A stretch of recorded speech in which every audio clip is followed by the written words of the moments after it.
Halo semuanya guys, kembali lagi sama gue Aldo di Detektif Aldo. Dan kali ini gue kembali lagi ya dengan salah satu kasus. Jadi kalau misalnya gue belum ngupload karena memang pertama editor belum ketemu ya kan. Tapi terima kasih banget nih kalian udah ngirim email yang mau jadi editor.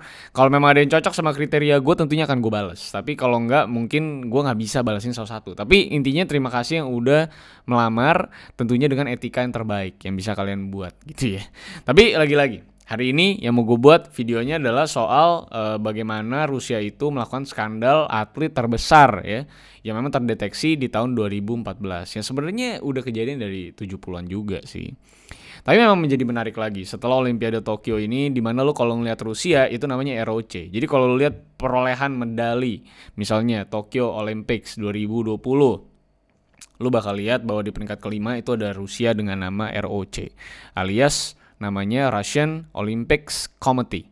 Jadi tidak atas nama banget Rusia gitu. Karena memang Rusia itu diperbolehkan ikut Olimpiade dengan di bawah bendera netral. Karena kecurangan-kecurangan dilakukan dan cukup mengerikan bisa gue bilang. Nah, bagaimana sejarahnya, bagaimana perjalanannya kasus ini bisa terbuka, bagaimana nasib para whistleblowers ya, atau orang yang mengungkap kasus dan skandal ini. Mari kita bahas di Russian Scandal kali ini untuk para atletnya. Yang kalau bisa gue analogikan, ini seperti Rusia itu membangun para atlet ini menjadi sebuah komplotan super soldier gitu, melawan mereka-mereka yang latihan kagak pakai apa-apa. Ya. Mari kita mulai kasusnya, tapi sebelum itu silakan untuk like, share, dan subscribe pastinya. Dan jangan lupa juga kalau misalnya kalian udah subscribe, silakan dinyalakan loncengnya supaya kalian itu bisa tahu kalau gue update. Gue intro udah kelamaan, tapi yang pasti silakan follow gue di @rivaldosantosa, gue di Twitter dan Instagram. Kalian bisa DM buku kasus yang menarik, and let's begin the case, guys. I lost myself. I waited still. Skandal Rusia atau skandal atlet Rusia atau the biggest scandal di peratletan gitu ya.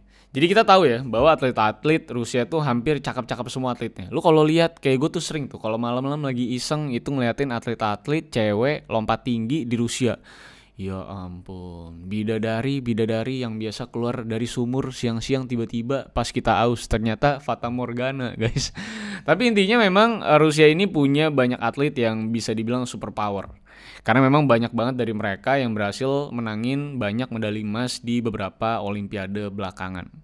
Gitu ya. Contohnya pada Sochi 2014 Winter Olympics yang diadakan di Rusia, tepatnya di Sochi, makanya namanya Sochi 2014 Winter Olympics. Itu mereka berhasil bawa pulang 33 medali, yang diantaranya 13 medali emas, dan jadi negara yang paling banyak bawa pulang medali emasnya. Dan di Olimpiade Rio de Janeiro 2016 berhasil bawa pulang 19 medali emas dari 56 medali yang mereka bawa pulang. Jadi banyak banget sebenarnya. Bahkan selalu bisa ada di top 3, top 5, bahkan ada di urutan pertama. Nah, dengan seluruh track record ini tentu gak ada yang sadar juga bahwa ternyata atlet Rusia ini udah seperti orang buatan yang memang dibikin buat jadi benar-benar atlet yang superior di mata dunia juga, dan juga ngelawan para atlet-atlet dari negara lain. Jadi ini kayak super soldier yang dikirim ke lapangan buat ngelawan soldier biasa gitu kira-kira. Dan semua berawal di tahun 2014 saat TV Jerman itu menayangkan dokumenter How Russia Makes Its Winners, atau bagaimana negara Rusia itu membuat para pemenangnya atau mencetak para pemenangnya. Tepatnya pada tanggal 4 Desember 2014, tepat beberapa bulan setelah Sochi Winter Olympics 2014. Filmnya soal bagaimana Rusia ini secara sistematis ini mulai dari bagian bawah seperti pelatih, atlet, terus petugas lab, itu sampai kepada tingkatan atas seperti negara, pemerintahan, asosiasi anti-doping Rusia, dan juga laboratorium khusus atlet itu bekerja sama untuk menutupi pemakaian doping para atletnya. Ini adalah dokumenter atau asumsi dan tuduhan awalnya. Bahkan secara terbuka, dua orang yang pertama kali membuka suara soal doping ini yaitu Vitali yang pada saat itu menjadi anti-doping officer, dan juga Yulia Stepanova yang adalah mantan atlet lari 800 meter dan di-ban pada tahun 2011 karena biological passportnya itu dinyatakan abnormal dan disuspend selama 2 tahun dari 2013 sampai 2015. Ini keduanya melakukan buka-bukaan informasi karena merasa sudah terlalu muak gitu dengan yang namanya sistem yang terjadi di Rusia, yang dinilai Rusia itu nggak pernah lepas dari budaya kecurangan. Karena sistem kecurangan ini sudah terjadi bahkan dari era 70 sampai 80-an dan nggak pernah terselesaikan karena berbahaya bagi keselamatan bagi mereka yang mau bersuara tentang kebenaran ini. Nah, makanya dua orang ini akhirnya nekat. Apalagi si Vitali ini adalah mantan dari anti doping Rusia. Yang punya kepercayaan pada saat masuk adalah percaya bahwa Rusia itu bisa punya atlet-atlet yang tanpa doping dan percaya bahwa dia tuh bisa memberantas yang namanya pemakaian doping di para atlet di Rusia. Itu kira-kira mimpinya untuk masuk ke organisasi tersebut. Tapi ternyata saat masuk ke sana ya semuanya terlihat naif juga impian dia, karena saat di organisasi itu pun dia tahu betul bahwa memang sepertinya ini sudah menjadi sebuah hal yang sistematis dan memang diatur sama negara. Jadi menyerah dan akhirnya menjadi whistleblowers. Dan keduanya setelah melakukan buka-bukaan pun itu juga langsung kabur ke Amerika untuk nyari swaka atau asylum dan perlindungan juga dari Amerika. Karena tentunya Amerika tuh senang banget men. Kalau memang akhirnya Rusia itu dituduh dengan hal ini, karena Amerika tuh adalah salah satu kompetitornya si Rusia juga untuk urusan Olimpik untuk bawa medali gitu kan. Jadi kalau misalnya ada kasus yang mau buka soal aib atau skandal Rusia, tentunya Amerika adalah salah satu negara yang paling mendukung dan mensupport untuk bisa membuka skandal ini ke permukaan. Nah, keduanya yang sudah suami istri pun ya tentunya jadi merasa tenang dan lebih bahagia di Amerika, walaupun memang tentunya masih ada ancaman bagi nyawa mereka berdua. Karena nggak ada yang tahu juga kalau misalnya nanti orang-orang official Rusia lainnya yang ada di Amerika itu mungkin akan ngincar mereka. Tapi kalau memang sampai dia itu terbunuhnya di Rusia, mereka tuh cuman tentunya akan bilang ini adalah sebuah kecelakaan. Kira-kira itu statementnya Yulia, bahwa mereka nggak akan takut lagi sebenarnya harusnya di Amerika, karena kalau misalnya dia diapain di Amerika gitu ya, tentunya ini kan adalah pasti perlakuan dari orang-orang Rusia gitu. Tapi kalau misalnya apa-apa terjadi sama mereka di Rusia, tentunya kan akan dibilang sama official statement mereka bahwa ya mereka paling cuma mengalami kecelakaan gitu kira-kira. Informasi yang mereka lemparkan ke publik itu tentunya isinya cukup mengerikan gitu ya. Adalah bagaimana Rusia ini meminta semua atletnya kalau bisa tuh ikut program doping mereka. Udah masuk ke dalam kata program ya. Jadi memang ini official sekali. Karena pernyataan beberapa pelatih di sana mengatakan kalau misalnya lu pengen dapat medali itu gak bisa cuman asal latihan. Tapi lu juga harus ikut program doping. Karena kalau lu latihan doang ya lu bakal jadi atlet yang biasa-biasa aja. Tapi untuk bisa merebut medali, khususnya medali emas, tentunya lu harus yang namanya ikut program doping. Contohnya ya si Yulia Stepanova sendiri yang dia memberikan testimoni dari 2007, ternyata dia itu sudah dipaksa sama Vladimir Mokov yang adalah pelatihnya itu untuk nyuntikin testosteron yang berguna menaikkan nilai protein di otot-otot setelah latihan biasanya. Jadi lebih cepat lah growth-nya. Yang pernyataan ini ditolak sebenarnya semuanya oleh pelatihnya, yang walaupun semuanya akhirnya bisa dibuktikan sama Yulia itu lewat catatan obat atau bisa dibilang medical records yang dia pakai selama dia menjadi atlet. Selain itu, Yulia juga dapat anabolic steroids dan erythropoietin, yang keduanya itu memang berguna untuk mempercepat pertumbuhan otot dan naikin endurance, yang biasanya endurance ini dibutuhkan sama para atlet-atlet lari dan juga pesepeda, yang biasa durasi olahraganya tuh cukup panjang gitu kan. Dan setelah memakai obat-obatan ini gitu ya, dan berbagai obat-obat ilegal yang sudah masuk ke tubuhnya Yulia, memang betul Yulia itu langsung bertumbuh pesat sebagai atlet pada saat itu dan berhasil bahkan untuk masuk ke tim nasional Rusia, dipercaya oleh pelatihnya karena punya growth yang memuaskan. Yulia juga mengaku bahwa ahli doping Rusia di sana mengatakan bahwa lu tenang aja walaupun lu pakai doping, karena kalau memang hasil lo nanti positif saat dites doping, negara akan nutupin itu semua, akan melindungi lo semua gitu ya. Jadi lo santai aja. Jadi benar-benar digaransi gitu. Tapi sayangnya pada tahun 2013, pasport biologiknya itu kan menyatakan abnormal dan akhirnya ngebuat dia itu di-ban dari berbagai kontes atlet selama 2 tahun dan melaporkan pelatihnya akhirnya ke World Anti-Doping Agency. Kenapa dilaporin? Tentunya kan ada yang berasumsi ya salah dia sendiri memakai doping. Tidak semudah itu. Karena semua atlet-atlet di Rusia itu kalau bisa pakai doping. Karena kalau misalnya nggak mau atau menolak pakai doping, katanya para atlet ini nggak akan diterima di tim nasional Rusia atau nggak akan punya masa depan yang cerah di dunia keatletan. Makanya mau nggak mau para atlet ini yang merasa dirinya potensial itu akhirnya mau tidak mau terjun dan turun masuk ke dalam program dopingnya Rusia ini. Jadi akhirnya setelah dia udah di-ban, ya udah dia buka aja semuanya ke WADA atau World Anti-Doping Agency yang tentunya dimiliki oleh internasional. Tapi ya sebenarnya laporan ini bukan yang pertama, karena Vitali suaminya Yulia ini ternyata udah ngelaporin badan anti-doping Rusia yang disebut dengan Rusada dari tahun 2010 ke WADA tapi nggak ada tanggapan. Dan akhirnya baru menemukan jalan lainnya, yaitu nyari orang Jerman yang akhirnya mau tuh berinisiatif untuk ngeluarin dokumenter soal doping atlet Rusia dan akhirnya baru meledak menjadi kasus besar melalui dokumenter Jerman tersebut yang tayang 2014 yang tadi gue mention sebelumnya. Yulia juga dalam perjalanannya nggak mudah untuk buka kasus ini atau memberikan kesaksian yang bisa dipercaya. Karena dia sampai akhirnya merekam meeting yang banyak banget soal para atlet dan pelatih yang lagi ngomongin soal pemakaian doping di teleconference yang memang mereka adakan. Entah itu di teleconference atau entah itu di meeting-meeting offline, itu si Yulia ini bawa HP-nya untuk merekam semuanya. Untuk bisa menjadi bukti konkret atas semua laporannya dia. Nah barulah setelah bukti-bukti ini muncul, WADA langsung ngelakuin investigasi mendalam dan ngebangun sebuah tim independen untuk validasi soal tuduhan ini terhadap Rusia pada November 2015 dan 14 Januari 2016. Lalu tim independen ini ngeluarin report ratusan halaman yang beberapa diantaranya itu menghasilkan kepada penutupan Rusada yang dinilai udah nggak berfungsi lagi karena turut serta dalam menyembunyikan pemakaian doping terhadap para atletnya dan secara sistematis membantu pemakaian doping para atletnya. Di mana Rusada ini berperan harusnya untuk menanggulangi atau memerangi pemakaian doping para atlet, tapi ini justru dibangun untuk bisa melindungi para atletnya dari pemakaian doping. Kan gokil kan? Jadi terbalik gitu fungsinya. Dan gilanya setelah penutupan Rusada ini, ada sekitar 1.400 sampel darah dan urin yang dihilangkan oleh para petugas di lab Rusia, padahal WADA minta untuk semua sampelnya itu disimpan untuk dilakukan pengecekan lebih jauh untuk bisa mendukung kasus ini akan ke arah seperti apa. Dan tim independen ini juga menyatakan bahwa pemakaian doping ini kata mereka itu betul dan terbukti disponsori negara dan Kementerian Olahraga Rusia dan Asosiasi Atlet Rusia dan juga Rusada yang memang semuanya itu terlibat dalam menutupi skandal doping terbesar di era ini. Dan banyak penyogokan juga yang dilakukan untuk menutupi semua ini. Bahkan pada tahun 2016 itu juga ada laporan kedua yang menyatakan bahwa beberapa petinggi dari IAAF alias Federasi Internasional Atlet itu juga ikut terlibat dalam penutupan skandal atlet Rusia ini.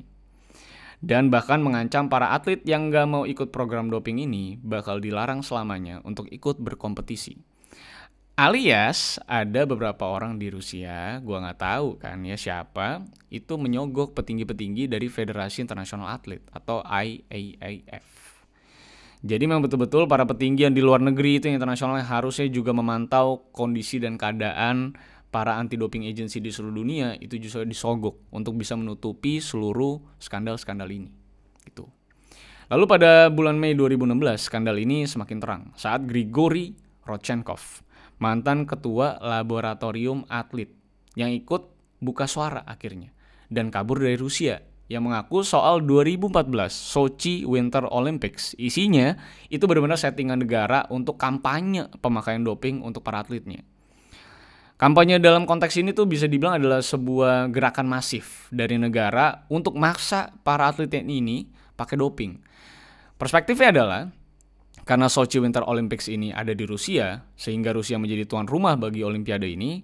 Nah, perspektif Rusia adalah kalau bisa atlet mereka itu superior di Olimpiade kali ini khususnya, dan bisa menangin banyak medali. Karena jadi tuan rumah, jadi nggak boleh malu-maluin. Makanya ini menjadi sebuah momentum di mana kampanye untuk pemakaian doping ini jadi besar dan masif banget di Rusia. Untuk bisa menangin Olimpiade dengan membawa pulang medali paling banyak di Sochi Winter Olympics. Tentunya si Grigori Rodchenkov ini juga melampirkan beberapa bukti sampel yang dia pegang pada Olimpiade London 2012 dan juga Sochi 2014. Dan lebih mengerikannya lagi, sebelum Grigori Rodchenkov ini buka suara, pada bulan Februari 2016-nya, dua mantan ketua Rusada yaitu Vyacheslav Sinyev dan Nikita Kamashev ini tiba-tiba meninggal. Yang dinyatakan katanya sakit jantung. Setelah beberapa hari itu sebelumnya itu mulai menghubungi beberapa jurnalis untuk ikut buka suara soal doping di Rusia untuk bisa dibuka ke publik. Ngeri banget kan lo? Orang mau buka suara, ketahuan, disikat, dibilangnya sakit jantung, pecah kan? Ngeri kan? Memang ngeri betul. Dan terbukti juga dan terbuka juga tuh soal urin para atlet yang pakai doping ini. Katanya biasanya itu pas Olimpiade itu di Sochi khususnya, itu katanya setelah urinnya itu dikumpulin, para urin si atlet ini, atlet Rusia ini, itu dioper keluar dari laboratorium lewat sebuah lubang kecil yang dibikin di dalam laboratorium tersebut dan ditukar sama urin yang memang sudah clean. Dan ini dilakukan tepat di Sochi Winter Olympics 2014. Jadi bener-bener kotor banget nih kata si Rodchenkov ini. Karena dia ketua laboratoriumnya pada saat itu. Nah, Rodchenkov yang udah kabur dari Rusia ke Amerika juga nyeritain formula dopingnya. Di mana para laki-laki biasanya dikasih 1 mili steroid ke minuman Chivas. atau minuman alkohol. Dan wanita itu biasanya bukan pakai Chivas tapi pakai martini. Yang kata Rodchenkov, penggunaan minuman alkohol campur steroid ini itu bisa mempercepat penyerapan steroid ke tubuh dan akhirnya bisa memperpendek durasi deteksi doping. Atau window-nya tuh diperkecil. Jadi kalau bisa tuh bisa nggak ketahuan banget lah gitu kira-kira. Rodchenkov juga bilang saat para atlet menang banyak medali di Sochi 2014 dan ngerayain dan selebrasi di mana-mana, kata dia, kita mah para petugas laboratorium tuh lagi sibuk-sibuknya nuker-nukerin urin mereka untuk urusan testing doping pasca Olimpiade gitu. Dan atas kesaksian Rodchenkov pun dan juga bukti yang dilampirkan olehnya, itu juga akhirnya berakibat beberapa atlet dan yang diantaranya 15 pemenang medali itu terbukti mengikuti program pemakaian doping yang didukung oleh negara Rusia.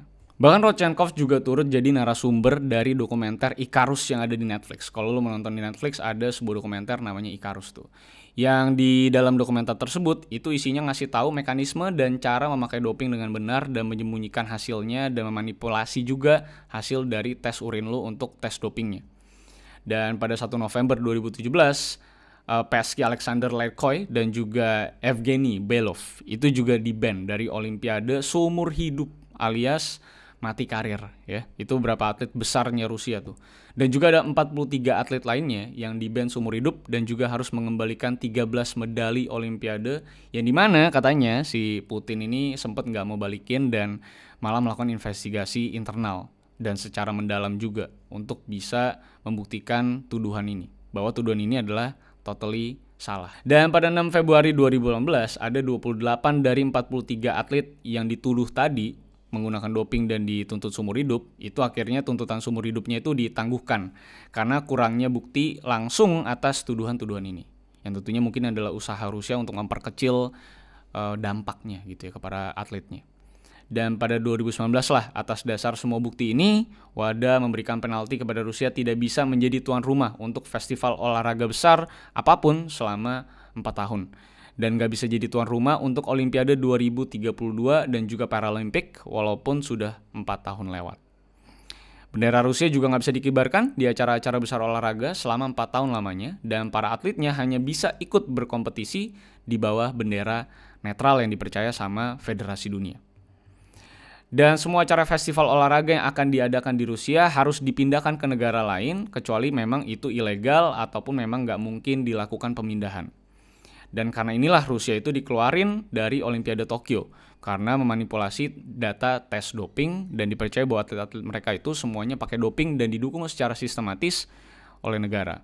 Dan sekaligus dilarang juga di 2022 Beijing Winter Games dan juga 2024 Olimpiade Paris dan juga 2022 World Cup. Maka dari itu, karena pelarangan tersebut, Rusia datang ke Tokyo itu di bawah nama Russian Olympic Committee.